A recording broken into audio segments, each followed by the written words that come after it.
ప్రతి ఉదయం దేవుని వాగ్దానం అనే కార్యక్రమానికి ప్రేమతో మిమ్మల్ని ఆహ్వానిస్తున్నాను. ఈ ఉదయకాల సమయంలో పరిశుద్ధాత్మ దేవుడు మనకిస్తున్నటువంటి వాగ్దానము యోహను సువార్త 1వ అధ్యాయము 50వ వచనాన్ని ధ్యానించుకుందాం. యోహను సువార్త 1వ అధ్యాయము 50వ వచనాన్ని ధ్యానించుకుందాం. వీటికంటే గొప్ప కార్యములు చూతువని అతనితో చెప్పెను. క్రీస్తునందు ప్రియమైన దేవుని బిడ్డలారా, ఈ ఉదయకాల సమయంలో పరిశుద్ధాత్మ దేవుడు మనకిస్తున్నటువంటి వాగ్దానం వీటికంటే గొప్ప కార్యములు చూతువని అతనితో చెప్పెను. ఈ యొక్క వాగ్దానాన్ని దేవుడు మనకును మన కుటుంబాలకును ఆశీర్వాదకరముగాను దీవెనకరముగాను మార్చనుగాక. ఈ యొక్క మాటల్లోని ఆత్మీయ సత్యాలను ఆత్మీయ అర్థాలను మనం గమనించినట్లయితే ప్రభువైన యేసుక్రీస్తు ఫిలిప్పుతో అంటున్నటువంటి మాటలు. మరి యేసుక్రీస్తు పరిచర్య కాలంలో ఆయన గలిలయ ప్రాంతంలోనే సంచరిస్తూ ఉన్నప్పుడు మరి అక్కడ ఒక వ్యక్తిని కనుగొని ఉంటున్నాడు. చెట్టు క్రింద ఉన్నటువంటి ఫిలిప్పును కనుగొన్నాడు. ఫిలిప్పుతో ఈ యొక్క మాటలను మరి ప్రభువైన యేసుక్రీస్తు మాట్లాడుతూ ఉంటున్నాడు. అందుకు యేసు, ఆ అంజూరపు చెట్టు క్రింద నిన్ను చూచితినని నేను చెప్పినందువలన నీవు నమ్ముచున్నావా? వీటికంటే గొప్ప కార్యము చూతువని అతనితో చెప్పాను.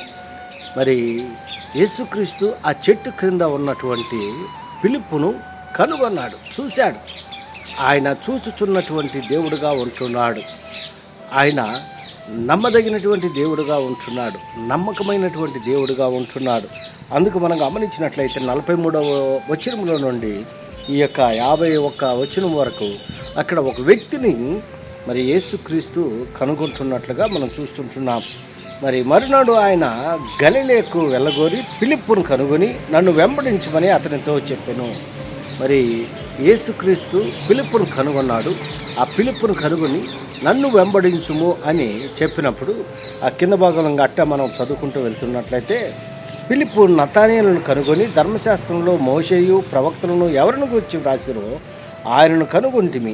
ఆయన యేసేపు కుమారుడైన నజరేయుడు యేసు అని అతను చెప్పిన. అందుకు నతానీయులు, నజరేతులో నుండి మంచిది ఏదైనా రాగలదా అని అతని అడుగుగా వచ్చి చూడమని ఫిలిప్పు అతనితో అనెను. యేసు నతానీయులను తన యొద్దకు వచ్చి చూచి, ఇదిగో ఇతడు నిజముగా ఇశ్రాయేలీయుడు, ఇతని యందు ఏ కపటము లేదని అతని గురించి చెప్పెను.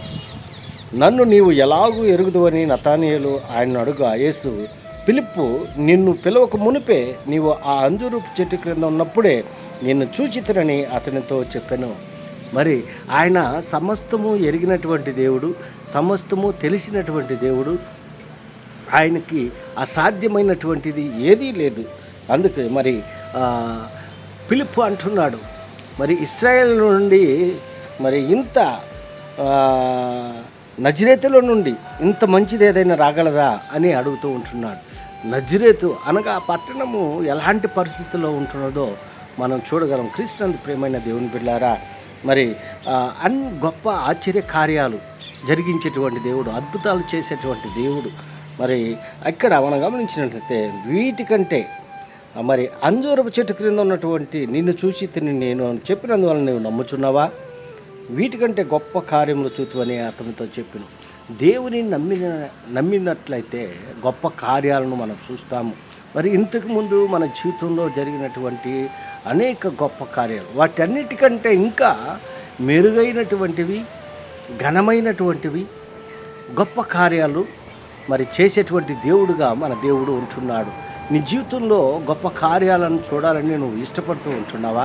ఆశీర్వాదాలు పొందుకోవాలని నువ్వు మరి ఆశపడుతూ ఉంటున్నావా? అయితే ఆయన యందు నమ్మిక ఉంచేటువంటి వారిగా ఉండాలి.